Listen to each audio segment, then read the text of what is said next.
King of the Hammers is an off-road race that combines high-speed desert racing and treacherous rock crawling into one mammoth 100-mile battle of will and strength. The race takes place annually in Johnson Valley, California, in the renowned rock crawling area known simply as the Hammers.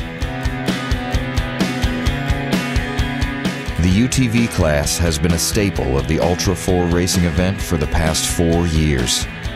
This year, the Polaris Industries supported race teams of Guthrie Racing and Crowley Offroad entered their purpose-built RZR XP 900s among a field of over 30 UTV competitors.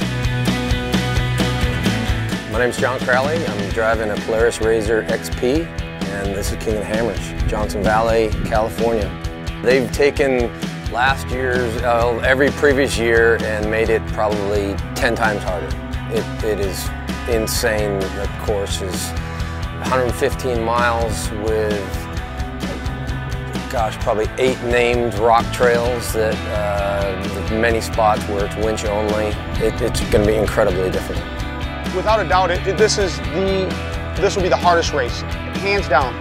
1,000 miles, Vegas to Reno, this will be way harder than that. The Polaris 900 it really is an incredible platform. It's just so dependable. We just took my bone stock 2-year-old 900 up every rock trail that's in this race. All we lost was 1 tire, and everything else worked perfect. That's an amazing testament to the vehicle.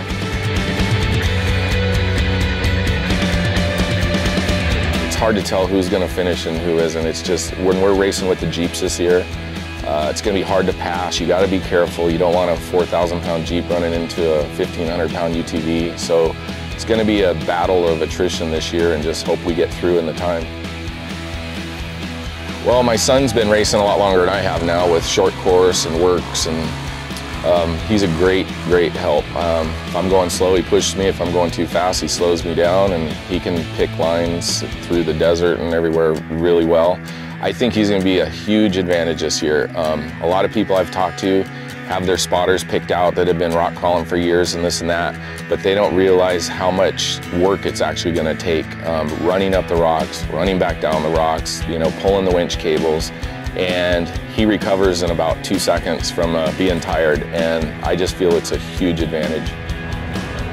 The UTV race vehicles left the starting line at 9 a.m.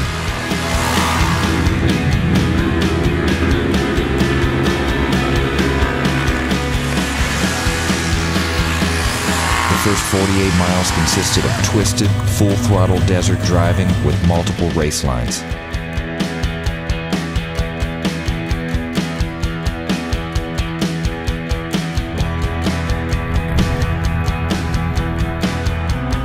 At race mile 49, known as Sand Hill, drivers faced their first obstacle, a choice between a vicious rocky valley or an equally difficult sand hill.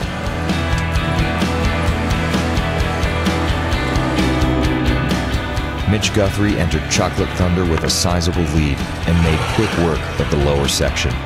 Co-driver Mitch Jr. was instrumental in helping his father set a winch line and move through the treacherous top section.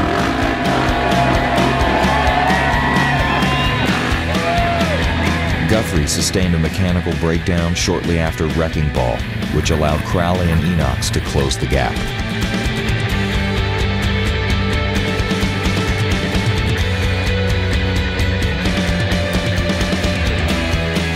As the daylight began to fade, all 3 of the race teams traded the lead position several times.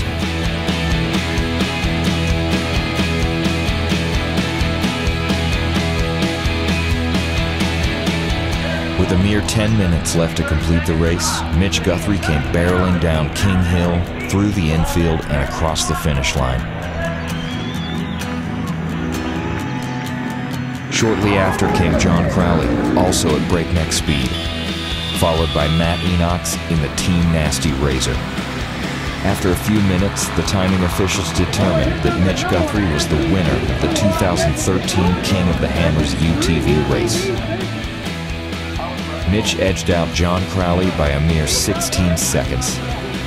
Guthrie, Crowley, and Enox were the only UTV race teams to tame the brutal course in the allotted time. The RZR XP900 swept the podium and was the only UTV platform to finish the race.